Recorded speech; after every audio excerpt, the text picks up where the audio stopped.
இன்றே டவுன்லோட் செய்து உங்கள் ஃபேவரட் ஷோக்களை என்ஜாய் பண்ணுங்க. ஏன்டா இப்படி அவசரப்பட்டு இந்த மாதிரி விஷயத்துக்குள்ள எல்லாம் போற? அந்த செல்வரத்னம் என் புருஷனை தான் அந்த பாடுபடுத்தினான். இப்ப எங்கேயோ இருந்துகிட்டு என் பிள்ளைக்கு தொந்தரவு கொடுக்கறானே, நான் என்ன செய்வேன்? அவன் நல்லா இருப்பானா? நல்லாவே இருக்க மாட்டான். மீனா, என்ன நடந்துச்சுன்னு தெரியாம எதுக்கு நீ அவனை சம்பந்தம் இல்லாம திட்டிக்கிட்டு இருக்க? நீங்க பேசாம இருங்க, நான் அவனை அப்படிதான் பேசுவேன். அவன் தானே உங்களை ஆக்சிடென்ட் பண்ணது. அவனை கண்டுபிடிக்க போய் தானே என் பிள்ளைக்கு இப்படி ஆயிருக்கு. மா விடுமா.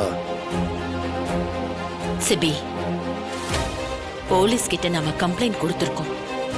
அவங்க இத தீவிரமா விசாரிக்க தானே போறாங்க. யார் அப்படி செஞ்சதுன்னு கண்டுபிடிச்சி சட்டத்து முன்னாடி நிறுத்துவாங்க. நீ எதுக்கு இப்படி ரிஸ்க் எடுக்கிற? உனக்கு என்ன தலையெழுத்தா? சானு, என்னால அதை கண்டும் காணாம இருக்க முடியல. போலீஸ் விசாரிக்கிறபடி விசாரிக்கட்டும். நானே அதை கண்டுபிடிச்சலாம் நினைச்சேன், ஆனா கண்டுபிடிக்க முடியல. அதுக்கு இடையில இப்படி ஆயிடுச்சு. தமிழ், உனக்கு எதுவும் ஆகலல்ல? எனக்கு எதுவும் ஆகல ஜனாமா. சானு, தமிழ் தான் என்னை காப்பாத்தினா.